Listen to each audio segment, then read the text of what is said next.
Hello, everybody. Thank you so much for tuning in today. This is the Bodega Cat Book Club Health Edition.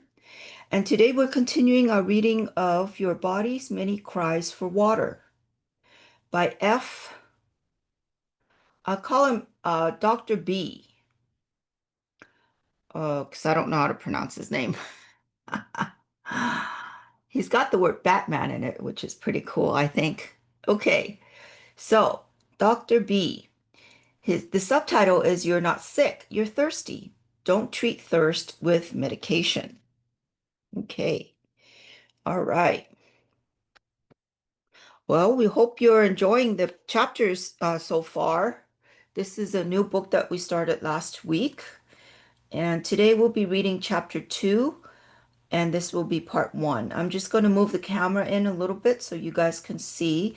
If you have a book, you can follow with us there.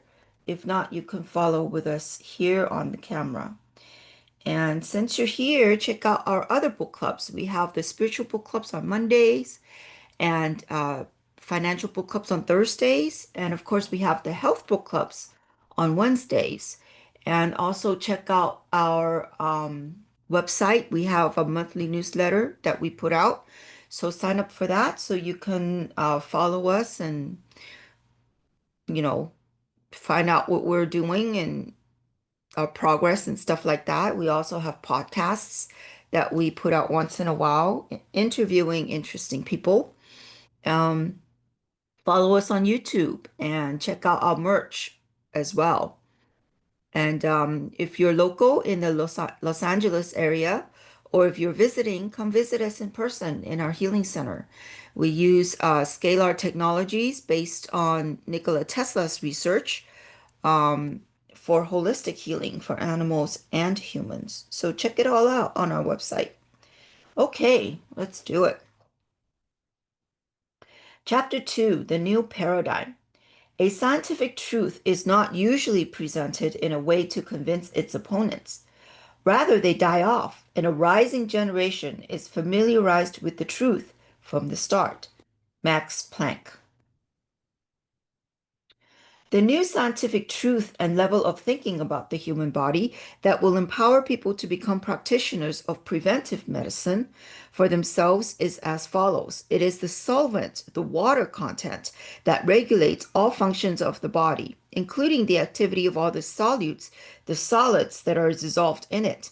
The disturbances in water metabolism of the body, the solvent metabolism, produce a variety of signals indicating a system disturbance in the particular functions associated with the water supply and its rationed regulation.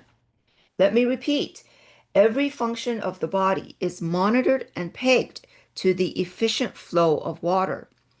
Water distribution is the only way of making sure that not only an adequate amount of water, but its transported elements, hormones, chemical messengers, and nutrients first reach the more vital organs. In turn, every organ that produces a substance to be made available to the rest of the body will only monitor its own rate and standards of production and release into the flowing water according to constantly changing quotas that are set by the brain. Once the water itself reaches the drier areas, it also exercises its many other vital and missing physical and chemical regulatory actions. Within this view, water intake and its priority distribution achieve paramount importance. The regulating neurotransmitter systems, histamine, and its subordinate agents become increasingly active during the regulation of water requirements of the body. Their action should not be continuously blocked by the use of medication. Their purpose should be understood and satisfied by drinking more water. I made exactly these statements to a body of scientists that gathered from all over the world in Monte Carlo in 1989 for a conference on the topic of inflammation, analgesics, and immune modulators. The abstract of my lecture appears in this chapter. The new paradigm permits an incorporation of the fourth dimension of time into scientific research. It will facilitate an understanding of the damaging effect of an establishing dehydration that persists and continues to increase during any duration of time. It will make it possible to forecast the physiological events that will lead to disease states in later years, including what at present appear as genetic disorders. It will transform the present shot in the dark symptom treating approach to the practice of medicine into a scientifically accurate medical art. It will make preventive forecasting possible. It will establish excellent health and reduce healthcare costs to individuals and to any society that fosters its spread. However, since water shortage in different areas of the body will manifest varying symptoms, signals, and complications now labeled as diseases, people may think water could not be offered as a natural solution. Water cures so many diseases? No way. Speaking thus, they shut their minds to the new possibility of preventing and possibly even curing so many different diseases that are produced by dehydration.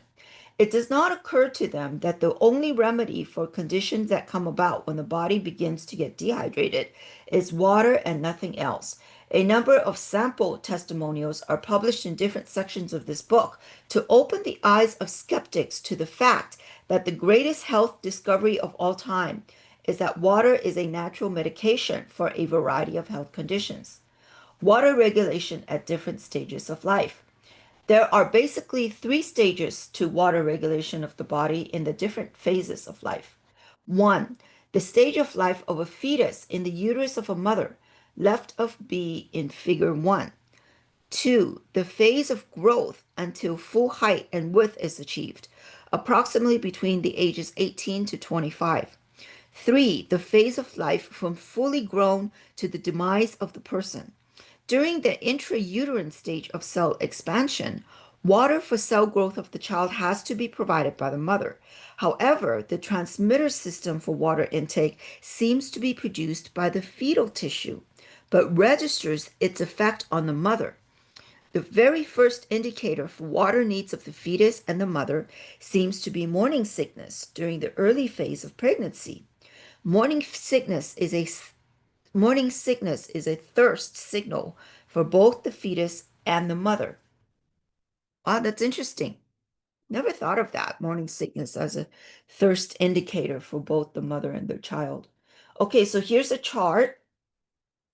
Uh, I'm going to read parts of it and then I'll zoom it out so you could see the whole thing. So this chart is about the water regulation at the different stages of life, body, water, and age. So you have, oh, sorry. So you got 20 years, 40 years, 60 years, and 80 years. So during the fetal, when the baby is in the fetal womb, water intake goes up, and then it kind of gradually goes down when it gets to 80. So, but around 70, this area here, it looks like water intake goes up a little. So that its influence of life cycle, so tea, coffee, alcohol is part of it. Water intake and thirst sensations. Okay, so here it says figure 1. There are basically three stages of water regulation of the body in different phases of life. One, the stage of life of a fetus in the uterus of a mother. So, oh, sorry. So here it's B is the fetus. To age 20, you have a increased water intake there. And then 2, the phase of growth with until full height and width is achieved, approximately between ages 18 to 25. And then 3, the phase of life from fully grown stage to the demise of the person.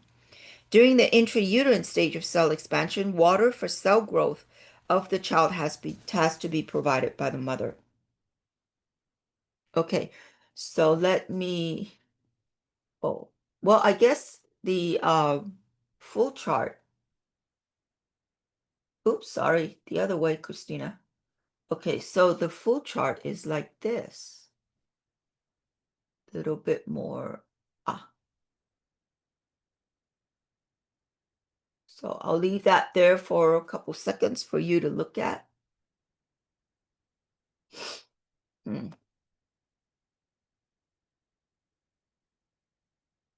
I wonder if this is like the ideal version. Because I mean, in reality, a lot of people don't drink water. And I'm guilty. I'm more of a tea drinker. Um, but anyways, interesting, eh? Okay, let me move the camera in again.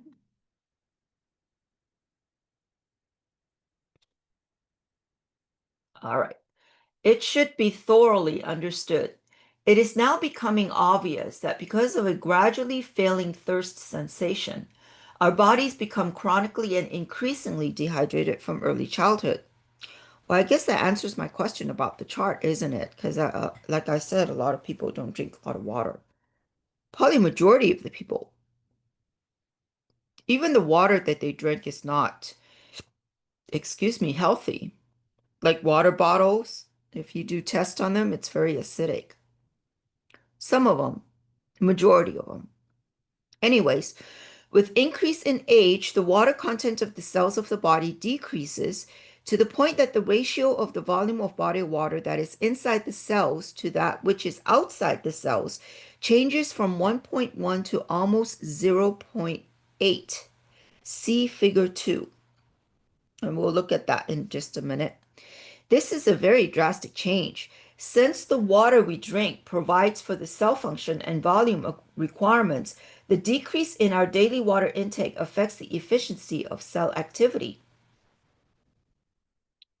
And just a side note, remember the last book that we read, Never Be Sick Again by Raymond Francis, or is it Francis Raymond? Anyways, I get his name mixed up. He talks about there are two deficiencies. There's cellular malfunction and cellular deficiency.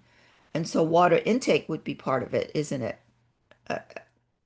There's only two causes, according to his theory. And water intake would be part of it, wouldn't it? As a result, chronic dehydration causes symptoms that equal disease when the variety of emergency signals of dehydration are not understood. You see, these urgent cries of the body for water are treated as abnormal and are dealt with by the use of medications. The changing ratio of water content in cells to the water outside cells.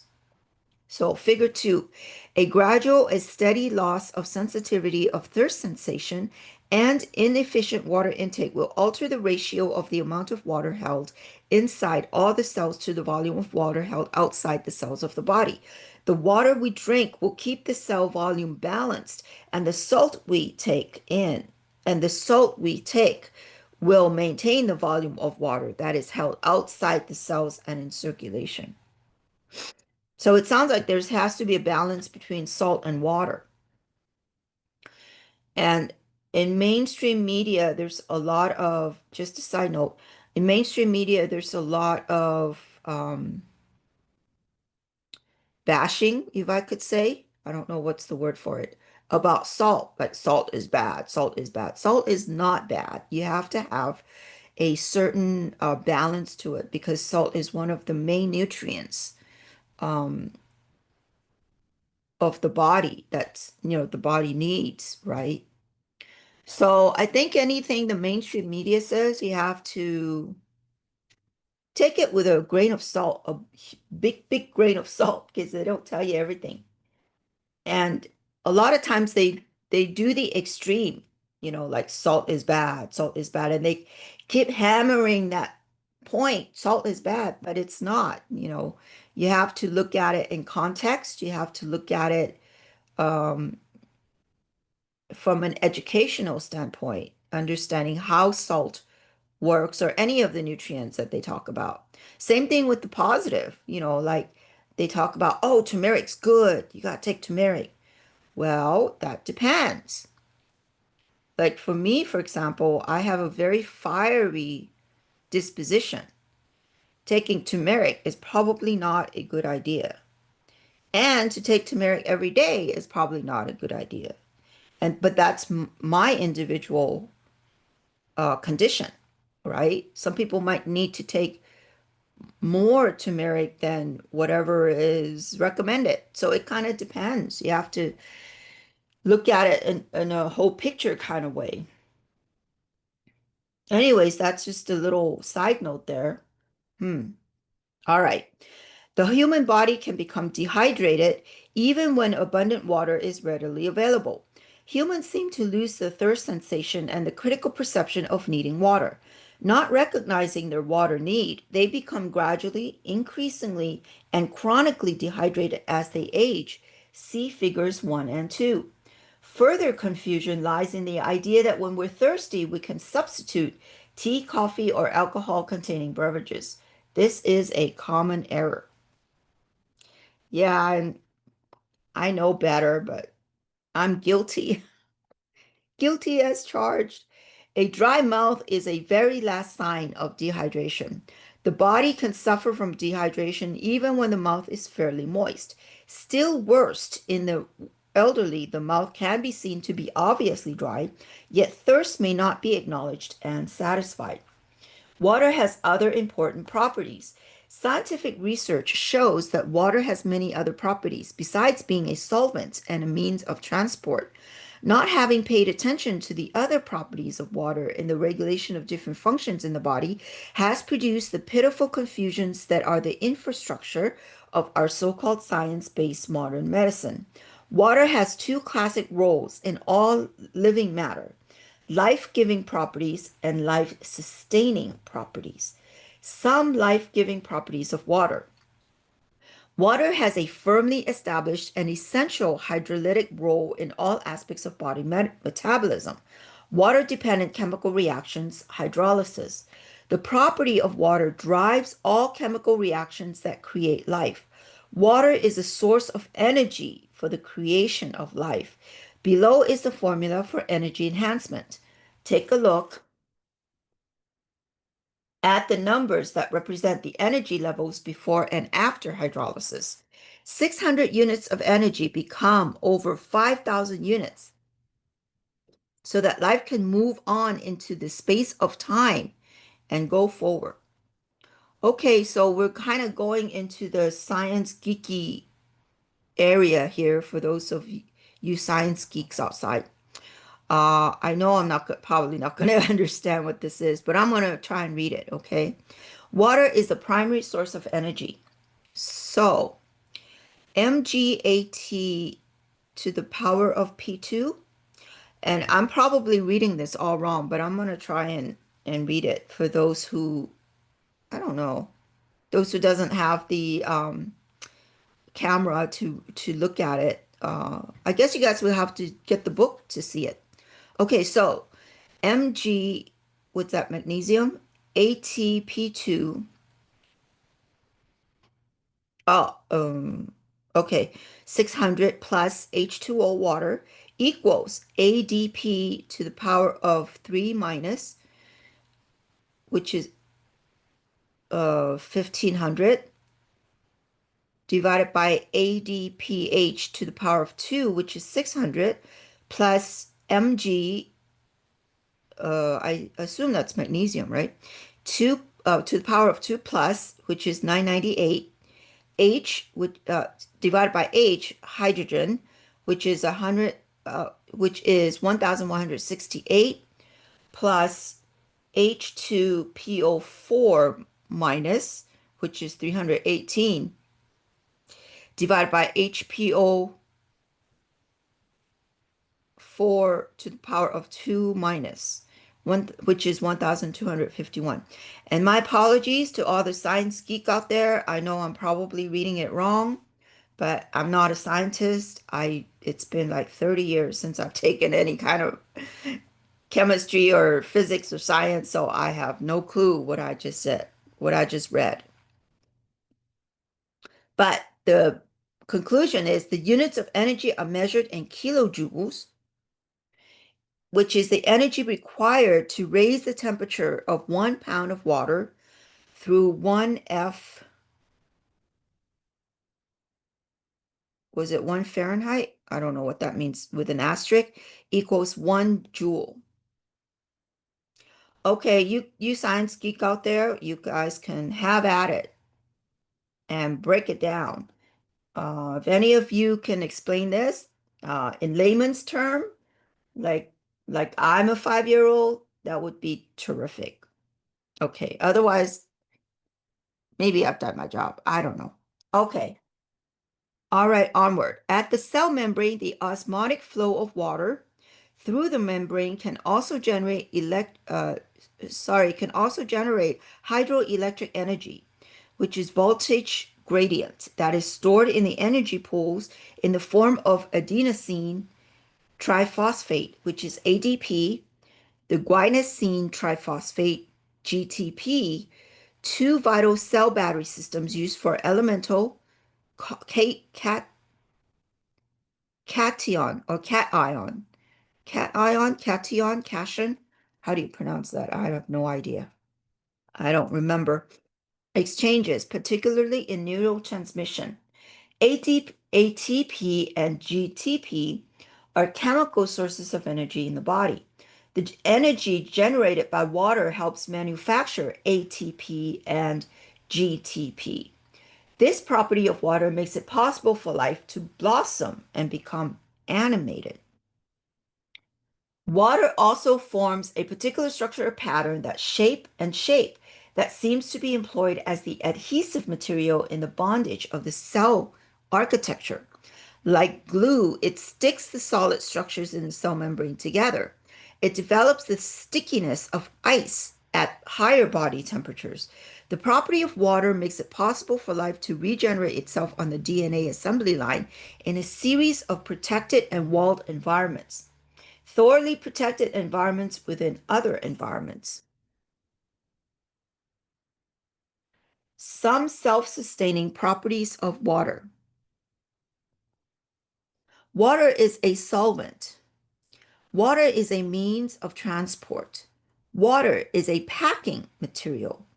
These properties of water make it possible for life to survive and exist within a lifespan in the society of other life forms. Some of what water does is as follows.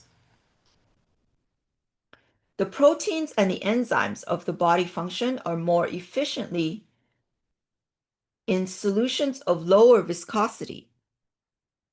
This is true of all the receptors in the cell membranes, means of command and control message system. In solutions of higher viscosity in a dehydrated state, proteins and enzymes become less efficient. Recognition of thirst of the body becomes less accurate as the body becomes more and more dehydrated in the interior of its cells, the process of aging. Water regulates all functions of the body, including the activity of all the solutes it carries around. The new paradigm, water, the solvent of the body, regulates all functions, including the activity of the solutes it dissolves and circulates, should become the basis of all future approach to medical research. Thus, histamine formation and release is a function that is directly connected to the concentration and viscosity of the internal solutions in the body. Histamine becomes engaged in order to correct the concentration imbalance produced by dehydration.